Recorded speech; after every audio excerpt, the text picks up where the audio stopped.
El siguiente audiovisual es referente al cierre de la unidad 3. Nosotros somos el equipo 4 conformado por Reina Alegría, Sharon Chio, Montserrat Villalobos y Heidi Guzmán. Fundamentos metodológicos de la investigación educativa. Investigación. Está basada en doxa o conocimiento vulgar de la realidad, es decir, conocimiento práctico basado en creencias, la autoridad o intuición. Investigación científica. Está basada en episteme o conocimiento científico, es decir, conocimiento demostrable y aceptable como verdadero para todos. La ciencia contribuye al conocimiento científico de la siguiente manera: describir la realidad, sus elementos y su funcionamiento, explicar e indicar el por qué, el cómo y el cuándo ocurre un comportamiento, predecir y controlar fenómenos e indicar bajo qué condiciones se producirán. El conocimiento científico en educación. La complejidad y singularidad de los fenómenos sociales y educativos no pueden reducirse a una explicación basada en leyes predictibles y controlables. Positivismo lógico. Sostiene 3 tesis. 1. El conocimiento científico y objetivo encuentra su garantía de verdad en la observación empírica de los objetos particulares. 2. Los presupuestos positivistas de la ciencia aspiran a establecer un conocimiento científico superior a cualquier otra forma de conocimiento humano, un saber dominante al que hay que referirse para conocer la verdad de carácter neutral y objetivo. 3. La ciencia debe hacer posible la precisión y el control racional de los eventos de realidad natural y social. Método científico o hipotético deductivo. Aspira a un enfoque nomotético de la ciencia y en la práctica investigadora se orienta a validar y contrastar leyes generales a través de la observación y el experimento para contribuir al conocimiento teórico y el avance de la ciencia. Se resume en funciones de la ciencia: comprender la realidad buscando soluciones y resolver problemas. Filosofía de la ciencia contemporánea. Se reconocen distintas perspectivas sobre el conocimiento científico previas a la actividad integradora y con claras implicaciones en la práctica científica. Inductivismo, principio de falsación. Realismo crítico de Popper. La ciencia inicia con la observación ya que es la base para el conocimiento. Filosofía y sociología de la ciencia. Introducen una dimensión psicológica, histórica y sociológica en la logia de la investigación científica. Contextualismo. Existen distintos paradigmas para acercarse al análisis de la realidad. Relativismo epistemológico. Conduce al rechazo de argumentos a favor de la ciencia frente a otros tipos de conocimiento. Método científico. Etimología del griego meta, más allá, fin, odos, caminos. Camino para conseguir un fin. Son diferentes modos o procedimientos utilizados en la investigación para obtener los datos que se utilizarán como base para la inferencia, la interpretación, la explicación y la predicción de la realidad. Método sistemático para construir la ciencia y desarrollar el conocimiento científico. Incluye el razonamiento lógico, racionalismo, la observación de los hechos empíricos, empirismo. Planteamientos teóricos con la comprobación empírica, es decir, características del método científico. 1. Planteamiento del problema y revisión bibliográfica que comporta su concreción. 2. Formulación de la hipótesis y sus consecuencias. 3. Elección de la vía metodológica más adecuada. 4. Formulación y verificación de la hipótesis, es decir, interpretación y generalización de los resultados. Fases. 1. Ocurrencia de una dificultad sentida. 2. Definición de la dificultad en términos de enunciado de un problema. 3. Propuesta de una explicación sugerida o una solución posible. 4. Elaboración radical de la idea. 5. Corroboración de la idea y comprobación. Método inductivo. La observación es la base de la ciencia. Su objetivo es formular leyes o reglas científicas. Su procedimiento es: 1. Recogida de datos que permitan una aproximación a la realidad como punto de partida a través de observaciones directas y mediciones de fenómenos. 2. Elaboración de categorías básicas a través del análisis de los datos obtenidos. 3. Establecimiento de asociaciones y relaciones entre las categorías. 4. Comprobación de estas regularidades a través de su observación en la realidad y realización de exámenes. 5. Obtención de una estructura de generalizaciones y relaciones sistemáticas. Método deductivo. Dirección de lo universal o general a lo particular y real, basado en el silogismo aritmético. El investigador parte de una teoría o ley general con la finalidad de ampliarla, precisarla o controlarla. Con la realidad, para ello, deduce unas consecuencias lógicas a través de un proceso lógico-deductivo aplicable a la realidad. Modelo. Son configuraciones ideales que representan de una manera simplificada una teoría, facilitan la comprensión y nos muestran sus aspectos más importantes. Ley. Es una relación constante entre dos o más variables que expresa una generalización basada en una confirmación empírica. Función. Controlar y predecir los fenómenos o la realidad del objeto de estudio. Existen tres tipos de leyes. Leyes determinísticas. Expresan una relación constante y necesaria entre los fenómenos aplicablemente universalmente en el tiempo y en el espacio. Leyes probabilísticas. Se extraen de aplicar la estadística en la investigación científica. Permiten afirmar con cierto nivel de probabilidad las relaciones entre los fenómenos educativos. Leyes de tendencia. Indican la orientación de la relación y pueden plantearse en forma de microhipótesis o relaciones descubiertas, a partir de la propia experiencia y la práctica educativa. Teoría. Un conjunto de constructos, conceptos, definiciones o proposiciones relacionados entre sí, que presentan una visión sistemática de los fenómenos especificando relaciones entre variables y con el propósito de explicarlos y predecirlos. Aplicación del método científico a la educación. Se caracteriza por una gran flexibilidad y heterogeneidad de enfoques, metodologías y resultados de acuerdo a su complejidad de su objeto de estudio, del contexto en que se desarrolla y de la formación científica recibida por quienes la practican. Métodos de investigación en educación. Clasificación general de acuerdo a su finalidad. Métodos orientados a obtener el conocimiento básico y métodos orientados a obtener el conocimiento aplicado. Métodos orientados a obtener el conocimiento básico. Objetivo: ampliar el cuerpo de conocimientos teórico sobre los fenómenos educativos y contribuir al avance de la pedagogía sin un fin práctico específico e inmediato. Métodos orientados a la obtención del conocimiento aplicado. Objetivo: proporcionar datos críticos que permitan garantizar que las decisiones que se tomen aseguran la obtención de mejores resultados educativos. Investigación educativa. Conjunto sistemático de conocimientos acerca de la metodología científica aplicada a la investigación de carácter empírico sobre los diferentes aspectos relativos a la educación. Características. A. Se desarrolla a través de los métodos de investigación. B. Tiene el objetivo básico de desarrollar conocimientos científicos sobre educación. C. Está organizada. Aplicar el proceso organizado, sistemático y empírico que sigue el método científico para comprender, conocer y explicar la realidad educativa, como base para construir la ciencia y desarrollar el conocimiento científico de la educación. Clasificación de la investigación educativa. Para la orientación comprensiva, la realidad educativa no se descubre, sino que se construye, es decir, que viene dada por la aproximación desde la que se contempla y por los testimonios que filtran a través de su propia vivencia. ¿Para qué investigar en educación?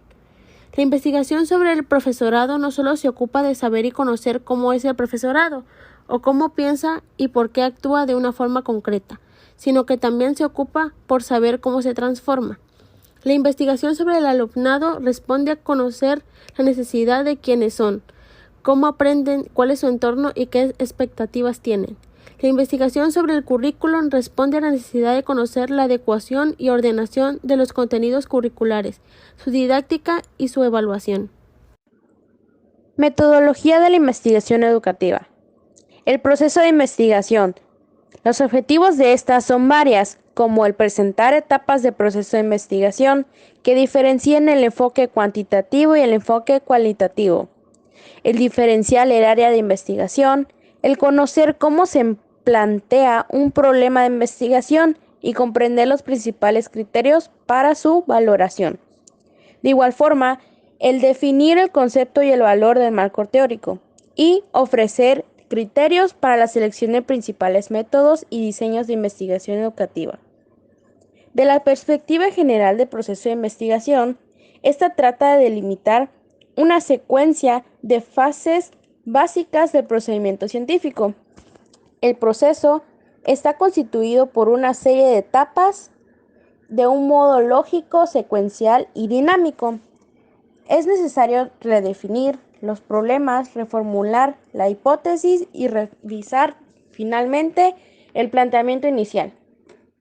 El proceso de investigación puede ser un proceso iterativo e interactivo entre las diversas fases. Aquí se nos presenta un cuadro de los temas a los problemas de interés por el tema. La selección del tema que se recomienda es que siempre responda al criterio de ser suficientemente atractivo, intrigante y alentador para el investigador. Existe una gran variedad de fuentes que pueden generar ideas de investigación, como lo que es las experiencias individuales, materiales escritos, lo que es los libros, revistas, periódicos, tesis, y también está lo que es los materiales audiovisuales, las conversaciones personales y las observaciones de hechos. La delimitación del tema, esta precisa la idea inicial de investigación, familiarizando con el campo de conocimiento, donde se ubican estos temas para encontrar posibles lagunas en el conocimiento, huecos, inconsistencias o interrogantes no resueltos. Investigar significa analizar con detenimiento un problema delimitado y no examinar superficialmente un amplio campo de estudio. Bueno, aquí dice que el primero se intenta describir sobre lo que pretende investigar tu proyecto, como podemos ver a continuación. La segunda dice, a continuación intenta describir con más detalle algo sobre ese tema que te gustaría profundizar, conocer, comprender mejor. Tenemos que fijarnos en una pregunta y en el problema de la investigación, rellenando así el espacio de la siguiente oración como una frase, como nos muestra el ejemplo. Por ejemplo, también el primero dando nombre a mi tema de investigación, sobre qué estoy investigando el tema. El segundo es sugiriendo posibles preguntas de investigación acerca de este tema, como el que te gustaría conocer, cuál es la actitud de los jóvenes ante las drogas, cuál sería el efecto que esta tiene y qué opinión tienen todos los demás acerca de este tema. El planteamiento del problema. El tema de investigación para leer no debe confundirse con el problema de investigación para resolver. Es por eso que la formulación de preguntas es un elemento muy importante en el planteamiento del problema y constituye el segundo paso del proceso de investigación desde un enfoque eminente cuantitativo. El objetivo del estudio tiene como finalidad el señalar lo que se pretende y a lo que se aspira en la investigación. Los tipos fundamentales de investigación según el tipo de problema planteado, así como podemos ver en el siguiente recuadro. De la justificación de la investigación. Justificar por qué es importante que se lleve a cabo la investigación como respuesta al problema planteado. Se formula mucho el interrogante ¿y qué? La respuesta a esta pregunta permite justificar la realización del estudio con toda la inversión de recursos financieros, humanos y materiales necesarios. Dentro del marco teórico, esta aporta referencia conceptual necesario para delimitar el problema y también el formular definiciones, fundamentar la hipótesis e interpretar los resultados del estudio. Y esta ofrece lo que es la comprensión del estado de cuestión, donde ésta se sitúa el estudio en una perspectiva histórica y evitar descubrir el Mediterráneo, por así decirlo, con replicaciones innecesarias. También facilita indicaciones para realizar el estudio, que esto es cómo enfocarlo, con qué método, con qué sujeto y cómo analizarlo. Y por último, aporta estimación de probabilidades de éxito, de significación y de utilidad de los resultados. La revisión de la literatura es un proceso que exige distintas habilidades. De igual forma, en los libros debe de aparecer lo que es el apellido del autor, coma, iniciales del nombre, punto, fecha entre paréntesis del año de edición, punto, el título en letra en cursiva, punto, lugar de edición, 2 puntos y editorial, así como muestra el ejemplo. Dependiendo de la situación, debido a que hay veces que hay ciertas reglas donde se debe de cambiar el orden, porque esto es dependiendo. Un ejemplo sería Si el nombre del autor es corriente, por así decirlo, se suele poner los dos apellidos, como muestra en el ejemplo. De los artículos de revista, lo subrayado o en letra en cursiva, ese es el nombre de la revista y se debe de especificar el volumen de la revista en cursiva. Y las páginas también que ocupa el artículo separadas por un guión, como también muestra en el ejemplo. En el orden alfabético, las referencias bibliográficas deben presentarse ordenadamente alfabéticamente por el nombre del autor o primer autor en caso de que sean varios. Si un autor tiene varias obras, estas se ordenan por orden de aparición, como también muestra el ejemplo. Y si de un mismo autor existen varias referencias de un mismo año, estas especifican los años seguidos de un orden alfabético. De las citas en el redactado de los trabajos científicos se ve las citas bibliográficas. Suelen tener dos funciones principales: justificar la exposición o remitir a otras obras para ampliar lo que se expone, como está en el ejemplo. Elección del método de investigación. Aquí tener en cuenta lo que es el conocimiento del tema de investigación que nos revele la revisión de la literatura y como mínimo los dos siguientes criterios para tomar esta decisión metodológica. La primera, la orientación o enfoque que pretende dar el investigador al estudio, y la segunda, los objetivos de la investigación. Según el objetivo perseguido, podemos distinguir 4 grandes formas de estudio o métodos de investigación en educación. La primera, métodos descriptivos, que éstas describen situaciones, eventos y hechos. La segunda, métodos correlacionales, que ésta descubre y evacúa relaciones entre variables. La tercera, métodos explicativos causales, que éstas explican los fenómenos. Y por último, los métodos orientados a solucionar problemas prácticos, que estos engloban métodos de otros autores que han designado. Etapas del proceso de investigación cualitativa. La investigación cualitativa informa con objetividad y precisión las observaciones de las personas sobre el mundo social. Contiene una variedad de métodos para buscar la comprensión de la experiencia objeto de estudio. El proceso de investigación cualitativa es conformado por 4 fases, cada una con sus respectivas etapas. Número 1. La fase preparatoria. Contiene 2 etapas, reflexiva y la etapa de diseño. La etapa reflexiva es cuando el investigador intenta tener determinados sus intereses para poder elegir su tema a investigar. Las fuentes de este tópico de interés pueden ser la vida cotidiana, preocupaciones sociales, práctica educativa diaria, experiencias concretas y trabajos de otros investigadores. En esta fase, el investigador debe identificar sus razones por las que eligió el tema y seleccionar sus enfoques o paradigmas. Diferentes puntos de vista. Guba y Lincoln, 1994.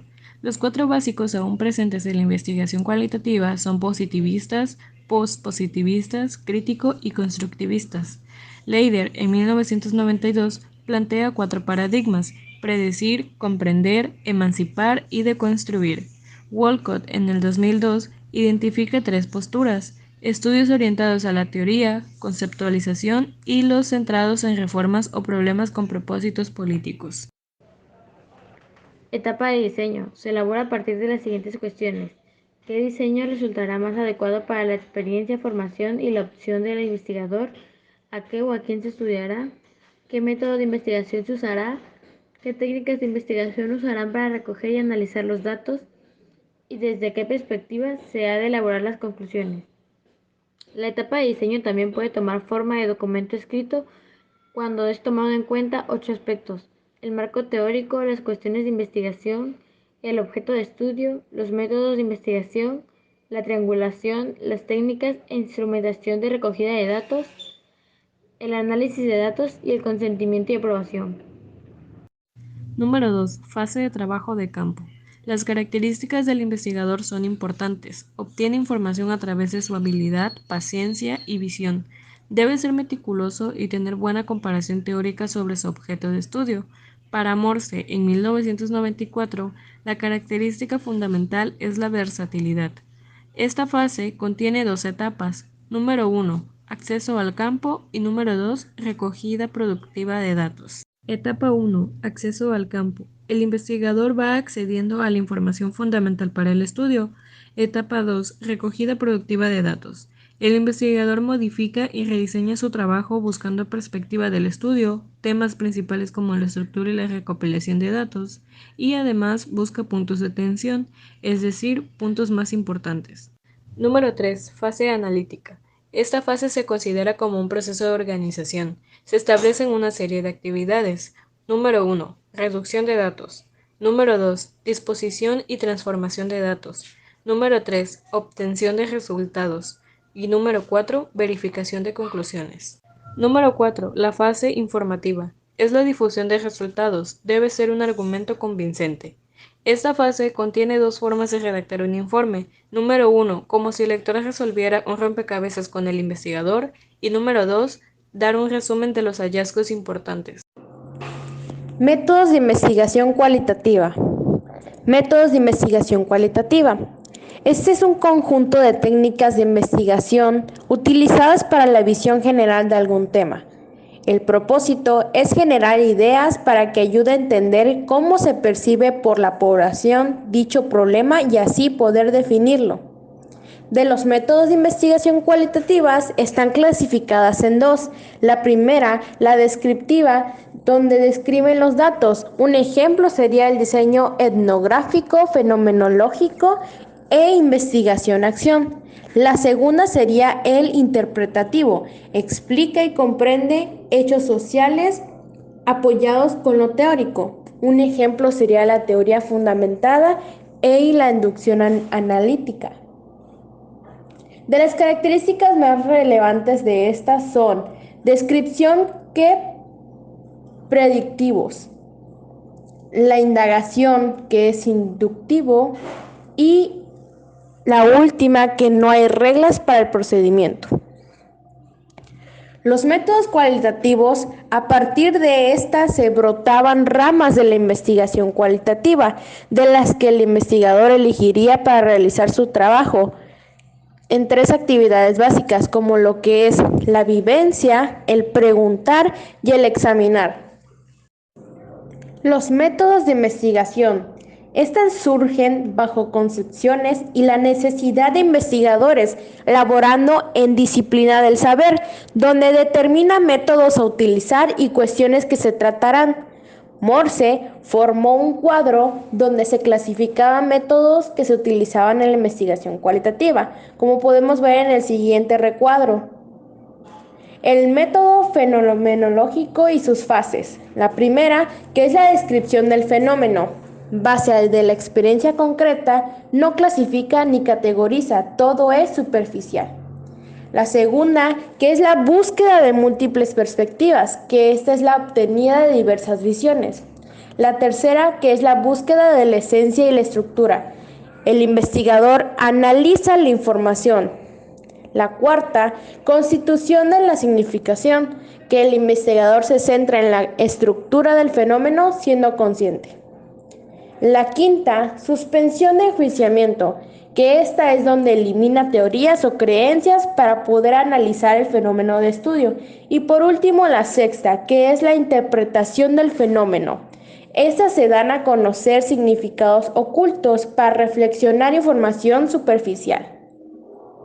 De las aportaciones del método fenomenológico, estas son la superioridad, el estudio de los fenómenos, el interés y estas ocupan ciertas técnicas, como es lo de la observación, que esta mantiene un papel activo y reflexión permanente. De las entrevistas, esto es un poco más íntimo y manejable y abierta. Estas reuniones para intercambiar información. Y por último, los grupos de enfoque, que esta es donde se obtiene información cualitativa con profundidad, detalle y rapidez. Fenomenología. El objetivo era el integrar a la filosofía como ciencia rigurosa con los modelos de las ciencias físico-naturales, pero diferenciándose por el carácter completativo. La corriente lo que busca es comprender el significado a través de la experiencia e interpretación y pretende ver las cosas desde el punto de vista de otras personas, comprendiéndolas y analizándolas. En esta se utiliza una serie de instrumentos como lo que es la grabación de conversación, el escribir anécdotas de experiencias personales y el analizar las experiencias para poder recrear una visión mejorada. La fenomenología tiene ciertos sentidos y tareas, donde son 8 criterios donde engloban cosas como lo que cotidianamente es una experiencia no categorizada, explicación de fenómenos dados a la conciencia, el estudio de las esencias y descripción de los significados vividos y existenciales. De igual forma, lo que es el estudio científico humano de los fenómenos y la práctica atentada de las meditaciones, la exploración del significado del ser humano y por último, el pensar sobre la experiencia originaria, como podemos ver. Etnografía es un proceso de investigación o retrato del modo de vida de una unidad social. Mediante ella se persigue la descripción y la reconstrucción analítica de una cultura, forma de vida o un grupo social en el que se investigará. La etnografía es un método descriptivo que se define como una forma de registrar narrativas orales. Tiene énfasis en el desarrollo y la verificación de la teoría. Sus instrumentos de recogida de datos son la observación participante, las notas de campo y la entrevista no estructurada. La etnografía tiene diferentes puntos de vista. Por ejemplo, para Spradley, lo fundamental era el registro del conocimiento cultural. Para Gompers, decía que lo básico era la investigación detallada en cuanto a patrones de interacción social. Y por último, para Lutz, era el análisis holístico de todas las sociedades. La etnografía educativa de Splinder y Splinder cuenta con 8 obligaciones. Obligación 1. El etnógrafo es el lugar de permanencia de la acción. Obligación 2. El etnógrafo debe pasar tiempo suficiente en el escenario. Obligación 3. Existe la necesidad de contar con un gran volumen de datos registrados. Obligación 4. Hay que tener en cuenta el carácter evolutivo del estudio etnográfico. Obligación 5. Es la utilización de instrumentos en el proceso de realizar una etnografía. Obligación 6. Es la utilización de la cuantificación cuando sea necesaria. Obligación 7. Es el objetivo de estudio de la etnografía educativa. Y obligación 8 es considerar el holismo selectivo y una contextualización determinada en la realización de la etnografía educativa. Splinder y Splinder decía que la etnografía educativa estaba viva y en buen estado, y que se había movido desde una posición donde se da por supuesta a una posición donde tiende a dominar la disciplina para ser una herramienta de investigación. Atkinson y Hammersley caracterizan a la etnografía por los siguientes rasgos. 1. Una fuente de énfasis en la exploración de la naturaleza de un fenómeno social concreto. 2. Una tendencia a trabajar con los datos no estructurados. 3. Que se investiga un pequeño número de casos o solamente uno. Y 4. El análisis de datos que implica la interpretación de los significados y funciones de las actuaciones humanas. Dieron a conocer una serie de criterios. Número 1. Las observaciones son contextualizadas.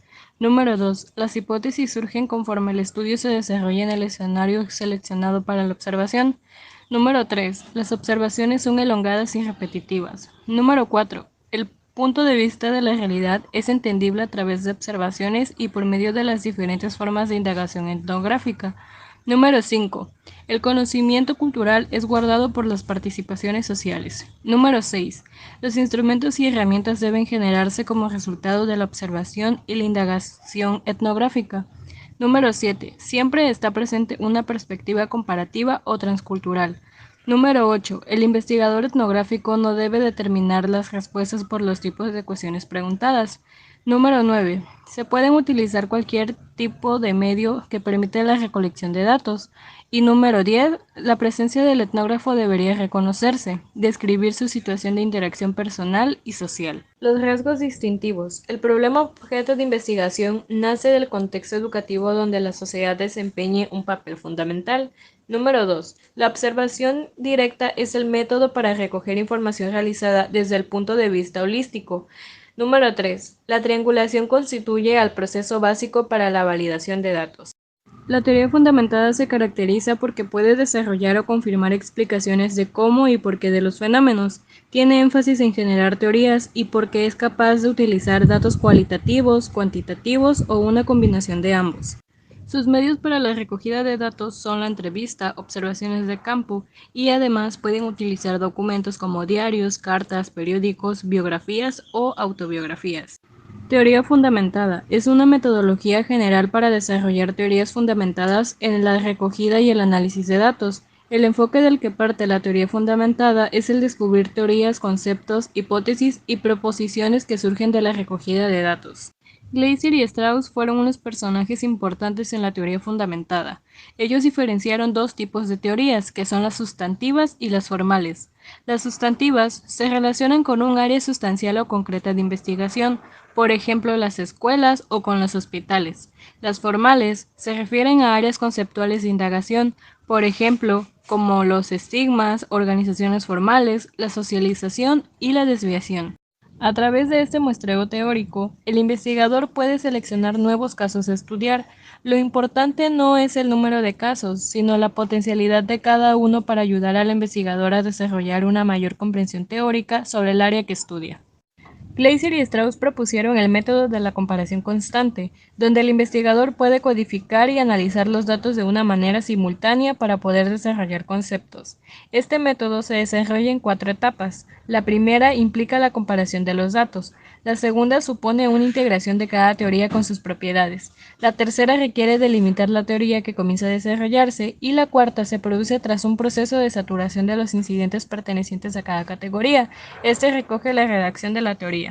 Cada una de estas etapas se producen diferentes tipos de comparaciones como los marca en la tabla. Etnometodología. Esta intenta estudiar los fenómenos sociales incorporados a nuestros discursos y nuestras acciones a través del análisis de las actividades humanas. La etnometodología refuerza la idea de que el mundo social está compuesto de significados y puntos de vista compartidos. La etnometodología tiene 2 tendencias. La primera tendencia son aquellos que se mantienen en el estudio de objetos más tradicionales como la educación, la justicia y la organización, interesándose por cómo los individuos adquieren las perspectivas culturales de su sociedad. Segunda tendencia, nos encontramos un análisis conversacional centrado sobre la organización del diálogo en la vida cotidiana y cómo se presenta la ordenación y coherencia en los intercambios conversacionales. El análisis de la conversación es el estudio de las estructuras y las propiedades formales del lenguaje, partiendo de 3 hipótesis profundas. 1. La interacción está organizada estructuralmente. 2. Las contribuciones de los participantes de esta interacción están orientados contextualmente. 3. Estas 2 propiedades se realizan en cada detalle de interacción, no pueden ser desechadas. Investigación-acción. La investigación-acción es una forma de búsqueda autorreflexiva que se lleva a cabo por participantes en situaciones sociales, incluyendo así también las educativas, para perfeccionar la lógica y la equidad de las propias prácticas sociales o educativas en las que se efectúen estas, así como la comprensión de estas prácticas y la situación en la que éstas se efectúan. Lewin identifica 4 fases de la investigación-acción: planificar, actuar, observar y reflexionar.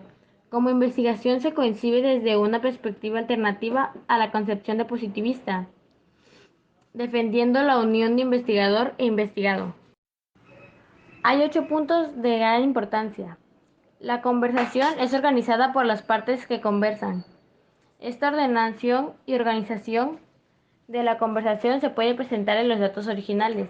La conversación se organiza secuencialmente y el hablante modifica las repeticiones y ocurrencias. La conversación presenta un sistema de turno de palabra. Las descripciones conversacionales deben ser contextualmente específicas. Los datos deben recogerse de la forma más fiel posible y de dónde vienen.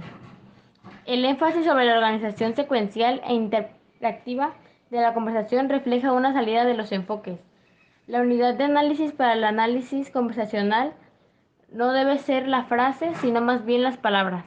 Investigación-acción del profesor. En uno de los primeros trabajos realizados por la Eliot en torno a la IA, considerada la investigación-acción del profesor, se refiere a la investigación en las escuelas presentando 8 características esenciales de esta. 1. La investigación-acción de las escuelas analiza las acciones humanas y situaciones sociales experimentadas por los profesores como A. Inaceptables en algunos aspectos, problemáticas. B. Susceptibles de cambio, contingentes. C. Que requieren de una respuesta práctica. 2. El propósito de esta es que el profesor profundice en la comprensión diagnóstico de su problema. 3. La IA adopta una postura teórica según la acción emprendida para cambiar la situación. Se suspende temporalmente hasta conseguir una comprensión más profunda del problema práctico en cuestión. 4. Al explicar lo que sucede en la IA, construye un guión sobre la situación en cuestión relacionándolo al contexto. Hechos que se agrupan por la ocurrencia de uno. Depende de la aparición de los demás. 5. La IA interpreta lo que ocurre desde el punto de vista de quienes actúan e interactúan en la situación del problema. Por ejemplo, profesores-alumnos, profesores-director. 6. Como la IA considera la situación desde el punto de vista de los participantes, ésta describirá y explicará lo que sucede, con el mismo lenguaje utilizado por ellos, con el lenguaje de sentido común que la gente usa para describir y explicar las acciones humanas y situaciones sociales de la vida diaria. 7. Como la IA contempla los problemas desde el punto de vista de quienes están implicados en ellos, solo puede ser válida a través del diálogo libre de trabas con ellos. 8. Como la IA incluye diálogo libre de trabas entre el investigador, se trate de un extraño o de un profesor investigador y los participantes, debe de haber un flujo libre de información entre ellos. Investigación cooperativa.